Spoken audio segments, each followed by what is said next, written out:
Arena. And then there were two, South Carolina looking for their third championship in program history. Iowa looking for their first after falling just short a year ago to LSU. They're back in the title game for a second straight year and looking to represent for the Big Ten for the first time since our Hall of Famer Carolyn Peck won a title with Purdue. Welcome, I'm Elle, Duncan. She is our Wooden Award winner, Chiney Ogwumike. She is our Swiss Army knife and former Lady Vol, Andraya. And, well, I was really good at softball in high school. So there we go. I always feel very insecure when I'm saying y'all's resume. You had 50-11 jobs. Where's she going with this? With no discernible dribbling skills at all.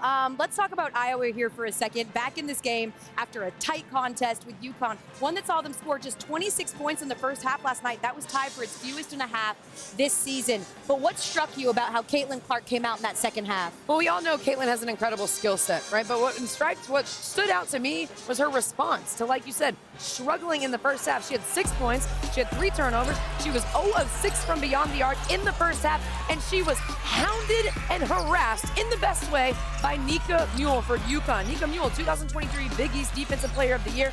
But in the second half, she stayed composed. She kept her dribble alive. She kept that great confidence that we know Caitlin Clark to have, and her shots started to fall. She rose. We call it the law of averages. She struggled in the first half, but she kept shooting. She stayed composed. She handled all that physicality, all that pressure. It was mentally, and it was her skill set that ended up coming to in that second half. It was really impressive. It was the first time in her career that she failed to hit a 3 in the first half of a tournament game. But to your point, man, she hit him when she needed to. And we talked about on that pregame show yesterday just about her vision, because we all know that she could dime. We showed the picture, of course, of her wearing the Chiefs jersey, and you felt like there was some parallels there, Coach. There was, but Caitlin Clark and Hannah Stuckey didn't have that connection and transition, but they got to look out for that tomorrow. And here's what they remind me of. Patrick Mahomes throwing downfield to Travis Kelce. You see how Kelce gets out, running the route to catch the ball downfield. Well, you know who else does that? Hannah Stuckey. Look at her head. She has her head down, sprints out, and Caitlin Clark drops it on the money.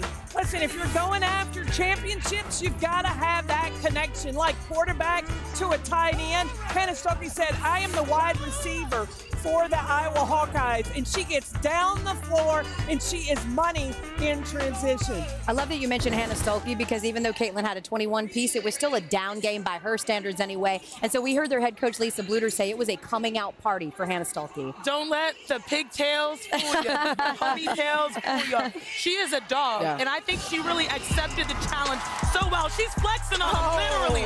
I love it. 27-point shooting, 75% from the field. We have always known she's capable. She had 47 points early in the season. She can get it done, but to do it on this stage when Caitlin was struggling, she showed up big, she finished well. They had 38 paint points, Iowa. Most of them were her. That is not a walk in the park going up against Aaliyah Edwards. So for her to have a breakout party in this way was really impressive.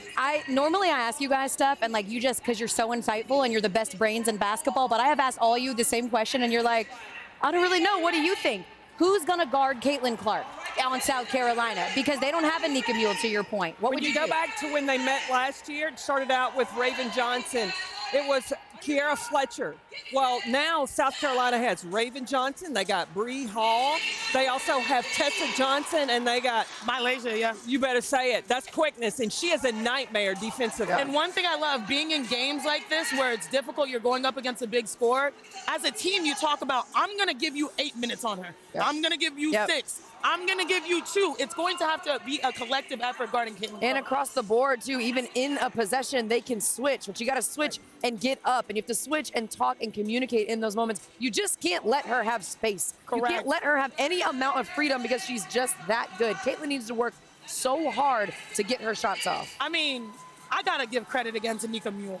Like, she did it by herself, and that is not, like, that is very rare. You won't see it again. You won't see something like that again. It'll but South Carolina can piece it together. But the problem with Connecticut is they got into foul trouble, right? So KK Arnold had to go to the bench, and so then Nika Mule had to play a little conservative. South Carolina doesn't need to be conservative. They can go all out. Well, here's what we know. No matter what, it is going to be Caitlin Clark's final game of her college career.